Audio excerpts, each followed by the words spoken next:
নমস্কার, আমি ব্রততী হালদার।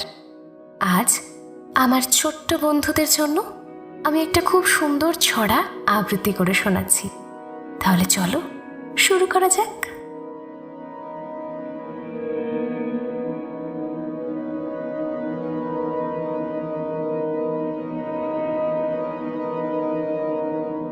আকাশ ঘিরে মেঘ করেছে, সূর্যি গেছে পাটে, খুকু গেল জল আনতে পদ্মদিঘির ঘাটে।